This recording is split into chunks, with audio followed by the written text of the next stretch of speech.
नमस्कार दोस्तों, मैं आपका दोस्त सी कृष्णा गोपाल एक बार फिर आपका अपने चैनल पे स्वागत करता हूँ। दोस्तों, आज एक बार फिर हम जीएसटी से रिलेटेड डिस्कशन लेके यहाँ पे उपस्थित हैं। दोस्तों, आज जो हम डिस्कशन कर रहे हैं वो टैक्स इनवॉइस से रिलेटेड है। जीएसटी में जब कोई भी रजिस्टर्ड पर्सन टैक्सेबल गुड्स या सर्विस का सप्लाई करता है तो उसे tax invoice as per section 31 काटना पड़ता है। आज का दोस्तों जो हमारा मेन फोकस है वो रूल 46 से है। देखिए दोस्तों, रूल 46 में ये बताया गया है कि हाँ, इनवॉइस है वो सेक्शन 31 के हिसाब से काटा जाएगा, लेकिन उसमें जो डिटेल है वो रूल 46 के हिसाब से डाली जाएगी। तो दोस्तों, अगर कोई भी रजिस्टर्ड पर्सन अगर किसी भी रजिस्टर्ड पर्सन को सप्लाई करता है तो उस केस में उसको अपने टैक्स इनवॉइस में उसका नाम, उसका एड्रेस और उसका जीएसटीएन नंबर देना पड़ता है। दोस्तों, अगर वही रजिस्टर्ड पर्सन अगर अनरजिस्टर्ड पर्सन को भी सप्लाई करता है तो उस केस में भी उसको नेम, एड्रेस और उसका एड्रेस डिटेल, स्टेट कोड और पिन कोड देना पड़ता है। तो दोस्तों, इसमें सबसे पहला एक रिलैक्सेशन था कि अगर कोई भी रजिस्टर्ड पर्सन अगर किसी अनरजिस्टर्ड पर्सन को सप्लाई करता है और उसकी अगर वैल्यू 50,000 रुपये से कम है तो उस केस में उसको ऑब्लिगेटरी नहीं था कि वो रूल 46 में जो दिए गए हैं, जैसे कि उसका नाम, उसका एड्रेस, उसका डिलीवरी ऑफ एड्रेस, उसका स्टेट कोड, पिन कोड डालना है। ऐसा कोई ऑब्लिगेटरी नहीं था।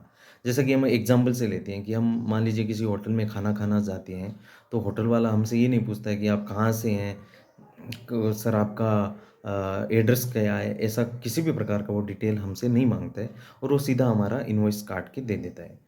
तो इस केस में क्योंकि वैल्यू 50,000 रुपये से कम है तो उस केस में किसी भी प्रकार का डिटेल देने की सप्लायर को आवश्यकता नहीं थी।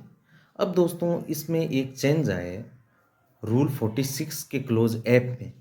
उसमें ये चेंज आया है कि अगर कोई भी registered person supply of service कर रहा है और वो सप्लाई ऑफ सर्विस उसके द्वारा अपनी वेबसाइट बना के या किसी भी ईसीओ के माध्यम से या ओआईडीएआर की सर्विस है और वो अनरजिस्टर्ड पर्सन को करता है तो उस केस में अगर वैल्यू कितनी भी हो, उसमें लिमिट नहीं है कोई भी, तो उस केस में रिसिपिएंट का उसको पूरा उसका नाम, उसका एड्रेस ऑफ डिलीवरी, उसका स्टेट और उसका पिन कोड देना पड़ता है।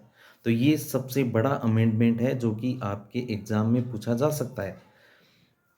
तो दोस्तों, हम मेन डिस्कस यहीं पे कर रहे हैं कि अगर कोई भी रजिस्टर्ड पर्सन अगर सप्लाई ऑफ सर्विस कर रहा है और सप्लाई ऑफ सर्विस कौन सी है, अगर वो अपना वेबसाइट बना के या ईसीओ के माध्यम से या ओआईटीआर की सर्विस कर रहा है और अनरजिस्टर्ड पर्सन को कर रहा है, उसकी वैल्यू कितनी भी हो, तो उस केस में उसको पूरा रिसिपेंट का डिटेल डालना पड़ेगा।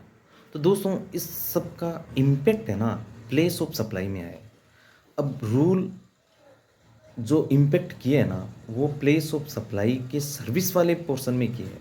देखिए, गुड्स वाले केस में तो वही है कि अगर गुड्स का वैल्यू 50,000 रुपये से कम है और अगर सप्लायर रजिस्टर्ड है और रिसिपिएंट अनरजिस्टर्ड है तो उस केस में उसके लिए ओब्लिगेटरी नहीं है कि वो उस रिसिपिएंट का सब प्रकार का डिटेल उसमें डाले। हाँ, हालांकि ये है कि अगर रिसिपिएंट बोले कि मेरा डिटेल बना के दीजिए, मेरा पूरा डिटेल उसमें डालिए, मेरा एड्रेस डालिए ताकि मुझे आगे रिम्बर्समेंट लेना है, तो उस केस में सप्लायर है वो रूल 46 के हिसाब से पूरा डिटेल डाल सकता है।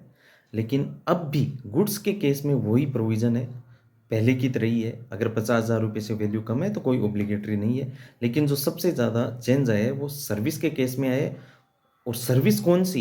वही सर्विस जो कि वो अपनी कोई वेबसाइट के माध्यम से दे रहा है या कि अपना वेबसाइट नहीं है तो मान लीजिए अमेजन है, वहाँ पे अपना लिस्टेड करवा के अपने आप को उसके माध्यम से दे रहा है या ओआईडीआर की सर्विस दे रहा है और जो रिसिपेंट है वो अनरजिस्टर्ड है, तो अगर वैल्यू 50,000 से कम भी है तो उस केस में उस रिसिपेंट का उसको टैक्स इनवॉइस में address, detail, address of delivery, state code, pin code सब डालना पड़ता है।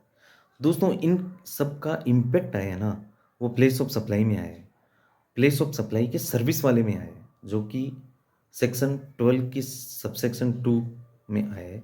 उसमें ये बताया गया है कि अगर किसी भी पर्सन का एड्रेस ऑफ डिटेल अवेलेबल है, तो उस केस में जो प्लेस ऑफ सप्लाई होगी, वो लोकेशन ऑफ जो उसका एड्रेस है वो होगा। और अगर एड्रेस अवेलेबल नहीं है, तो उस केस में जो प्लेस ऑफ सप्लाई है वो लोकेशन ऑफ द सप्लायर होगी। तो इसका सबसे बड़ा इम्पैक्ट जो इसमें एक्स प्रोविजियो के माध्यम से जो जोड़ा गया है, उसमें आया है कि अब इस केस में उसको क्या करना पड़ेगा कि पूरा डिटेल डालना पड़ेगा, और उसके हिसाब से जो सीजीएसटी, एसजीएसटी या आईजीएसटी है, वो प्रोविज़न लगेंगे। जैसे कि मैं एक एग्जांपल्स के द्वारा आपको इसका पूरा क्लियर कर देता हूँ। जैसे कि मान लीजिए एक टीचर है, वो दिल्ली में अपने क्लासेस दे रहा है, और मैं मान लो राजस्थान में हूँ, मैं उसकी क्लासेस ले रहा हूँ। तो इस केस में क्या होगा कि अब उसको मेरा पूरा एड्रेस डिटेल सब डालना पड़ेगा, और क्योंकि मैं राजस्थान में हूँ, वो दिल्ली में है, तो वो इस केस में अब मेरा जो टैक्स इनवॉइस है वो आईजीएसटी के रूप में काट के देगा। और पहले क्या था, अमेंडमेंट से पहले वो सीजीएसटी एसजीएसटी करता था, क्योंकि उसको एड्रेस ऑफ डिटेल मेरा 50,000 रुपये से वैल्यू कम था, तो उसको नहीं काटना पड़ता था, वो सीधा है वो सीजीएसटी एसजीएसटी काट के दे सकता था। तो दोस्तों, इस एग्जाम्पल के माध्यम से मुझे उम्मीद है कि आपको समझ में आए। दोस्तों, ये अमेंडमेंट बहुत महत्वपूर्ण है और आपके एग्ज़ाम से बहुत रिलेवेंट है, और एक्चुअली प्रैक्टिकल लाइफ में भी बहुत रिलेवेंट है। हम इन चीज़ों को ध्यान ही नहीं रखते कि अगर बी टू सी सप्लाई कर रहे हैं, 50,000 वैल्यू से कम है, हम उसका कोई भी एड्रेस डिटेल डाल ही नहीं रहे हैं। तो हमें इन रूल्स का पूरा पूरा ध्यान रखना है, ताकि आगे हमारी स्क्रूटनी, इन सब में हमें किसी भी प्रकार की दिक्कतों का सामना नहीं करना पड़े। मुझे उम्मीद है कि मेरे द्वारा बताए गए एग्ज़ाम के हैक्स आपके काम आ रहे हैं।